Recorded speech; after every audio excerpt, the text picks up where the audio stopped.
48 घंटों में 18 लोग पाकिस्तान तहरीक इंसाफ में शामिल। 5 पार्टियों के रहनुमा खान साहब से मिलने बनीगाला पहुंचाए। अगर अब हुकूमत ने इलेक्शन में एक दिन भी डिले किया तो अगले दिन हुकूमत छोड़ सकते हैं। नए इलेक्शन पर 5 पार्टियों ने खान की हिमायत का ऐलान कर दिया। जोक दर जोक हुकूमती इत्तेहादियों के लोग कप्तान के काफिले का हिस्सा बनने लगे। महंगाई का तूफान इंपोर्टेड हुकूमत को साथ ले गया। मजहबी और सियासी शख्सियात की इमरान खान से मुलाकातों का सिलसिला जारी। ए अर्श वाले, मेरी तौकीर सलामत रखना, मैं फर्श के सारे खुदाओं से लड़ पड़ा हूँ। अकेला खान 12 जमातों के सामने मज़ाहमत की अलामत बन गया।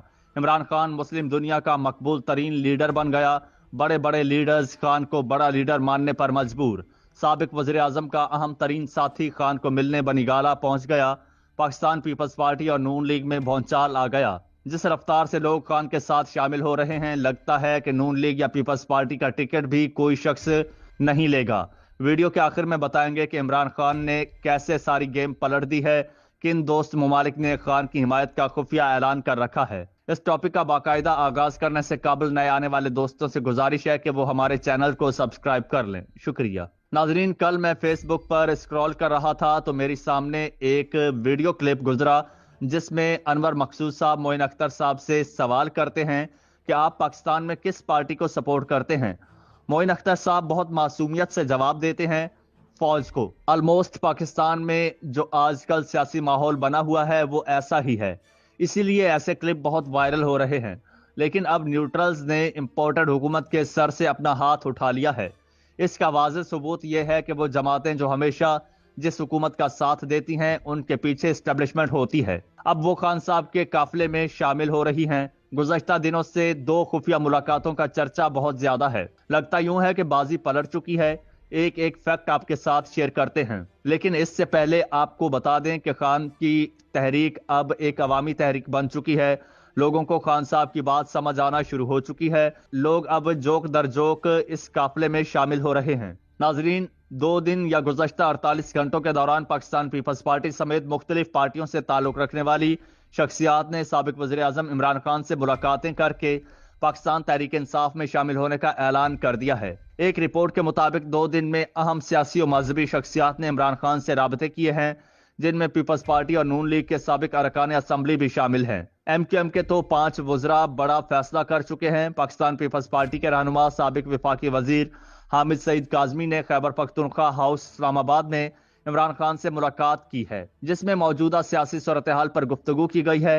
लोधरा से PP साबिक रुकन असम्बली हयातुल्लाह तरीन और मुल्तान से पीपल्स पार्टी उम्मीदवार और यूसुफ रजा गिलानी के करीबी साथी खुरम खाकवानी ने भी चेयरमैन तहरीक इंसाफ से मुलाकात की है, जिसमें उन्होंने तहरीक इंसाफ में शामिल होने का ऐलान कर दिया है। लेकिन नाजरीन, इंपोर्टेड हुकूमत को सबसे बड़ा झटका उस वक्त लगा जब खैबर पख्तूनख्वा के सदर एमल वली खान ने वफाकी हुकूमत को खबरदार करते हुए कहा कि अगर ज़िमनी इंतखाबात मजीद मुलतवी हुए तो उनकी जमात हुकूमती इत्तेहाद से अलहदा हो जाएगी।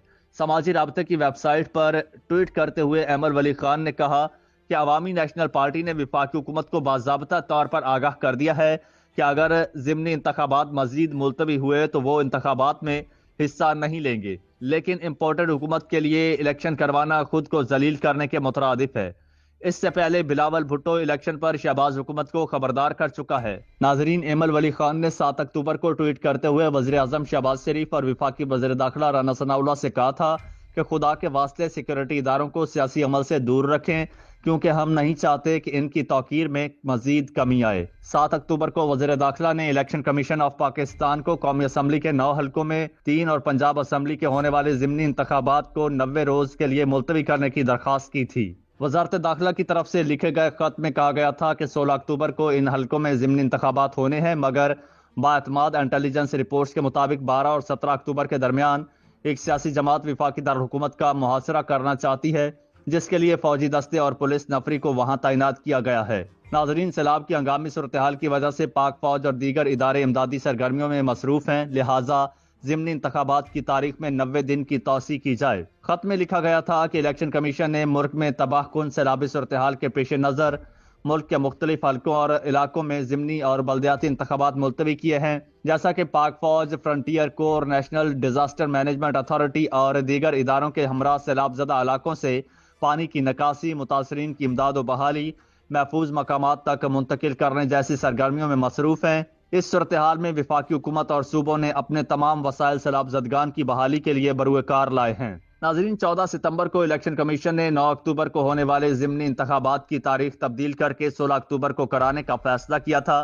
پریس ریلیز میں بتایا گیا کہ 9 اکتوبر کے ضمنی انتخابات کے پولنگ شیڈول میں تبدیلی متوقع عید میلاد النبی صلی اللہ علیہ وآلہ وسلم کے باعث کی گئی۔ اجلاس میں ای سی پی کو بتایا گیا تھا کہ حلقہ این اے 157 ملتان 4، پی پی 139 شیخو پورہ 5، پی پی 209 خانیوال 7 اور پی پی 241 بہاول نگر 5 کی پولنگ کے لیے الیکشن کمیشن نے بذریعہ نوٹیفیکیشن 9 اکتوبر کی تاریخ مقرر کی تھی، تاہم اس دن عید میلاد النبی صلی اللہ علیہ وآلہ وسلم متوقع ہے۔ ناظرین، الیکشن کمیشن آف پاکستان نے سیلاب اور بارشوں کے باعث سندھ کے بلدیاتی انتخابات کے دوسرے مرحلے میں حیدرآباد میں 28 اگست کو شیڈول بلدیاتی انتخابات ملتوی کیے جانے کے ایک روز بعد کراچی میں بھی بلدیاتی انتخابات ملتوی کر دیے تھے۔ چیف الیکشن کمشنر سکندر سلطان راجہ کی زیر صدارت اعلیٰ سطح کے اجلاس میں انتخابات ملتوی کرنے کا فیصلہ کیا گیا تھا۔ سیکریٹری الیکشن کمیشن نے ڈائریکٹر جنرل محکمہ موسمیات کی رپورٹ کا حوالہ دیتے ہوئے بتایا تھا کہ کراچی میں 24 تا 26 اگست کے درمیان شدید بارشیں ہوں گی اور اس بات کا قوی امکان ہے کہ بارشیں 27 اور 28 اگست کو بھی ہو سکتی ہیں اور ان بارشوں کے اثرات انتخابات کے دن بھی پڑیں گے۔ ناظرین، نون لیگ اور اتحادی جماعتوں میں اس سے پہلے وزارتوں پر پہلے ہی ایک لڑائی چل رہی ہے۔ جب یہ حکومت بنی تھی اس وقت ایک پاور شیئرنگ فارمولہ طے پایا تھا۔ اسٹارٹ میں تو اس پر صحیح عمل درآمد ہوا، پھر نون لیگ نے دھڑا دھڑ اپنے لوگوں کو وزارتیں دینا شروع کر دیں، لیکن اتحادی جماعتوں کو وزارت نہیں دی گئی۔ Peoples Party, A N P, M Q M اس پر باقاعدہ اپنا احتجاج ریکارڈ کروا چکی ہیں۔ اب ان کو کوئی بہانہ چاہیے کہ وہ جا رہے ہیں۔ دیکھیں، مزے نون لیگ لے رہی ہے اور بدنام سب برابر کے ہو رہے ہیں۔ ناظرین، اتحادی جماعتوں کے پاس وقت ابھی بھی ہے کہ وہ اس حکومت کا ساتھ چھوڑ کر نئے الیکشن کی حمایت کا اعلان کریں، نہیں تو جس طرح ان جماعتوں کے لوگ پاکستان تحریک انصاف جوائن کر رہے ہیں، ہو سکتا ہے کہ جب الیکشن ہوں تو ان کے پاس ٹکٹ لینے کے لیے کوئی امیدوار ہی نہ ہو، جو کہ واقعہ ہی ایک نقصان کی بات ہوگی۔ ناظرین، نون لیگ اور اتحادی جماعتوں میں اس سے پہلے وزارتوں پر پہلے ہی ایک لڑائی چل رہی ہے۔ جب یہ حکومت بنی تھی اس وقت ایک پاور شیئرنگ فارمولہ طے پایا تھا۔ اسٹارٹ میں تو اس پر صحیح عمل درآمد ہوا، پھر نون لیگ نے دھڑا دھڑ اپنے لوگوں کو وزارتیں دینا شروع کر دیں، لیکن اتحادی جماعتوں کو وزارت نہیں دی گئی۔ Peoples Party, A N P, M Q M اس پر باقاعدہ اپنا احتجاج ریکارڈ کروا چکی ہیں۔ اب ان کو کوئی بہانہ چاہیے کہ وہ جا رہے ہیں۔ دیکھیں، مزے نون لیگ لے رہی ہے اور بدنام سب برابر کے ہو رہے ہیں۔ ناظرین، اتحادی جماعتوں کے پاس وقت ابھی بھی ہے کہ وہ اس حکومت کا ساتھ چھوڑ کر نئے الیکشن کی حمایت کا اعلان کریں، نہیں تو جس طرح ان جماعتوں کے لوگ پاکستان تحریک انصاف جوائن کر رہے ہیں، ہو سکتا ہے کہ جب الیکشن ہوں تو ان کے پاس ٹکٹ لینے کے لیے کوئی امیدوار ہی نہ ہو، جو کہ واقعہ ہی ایک نقصان کی بات ہوگی۔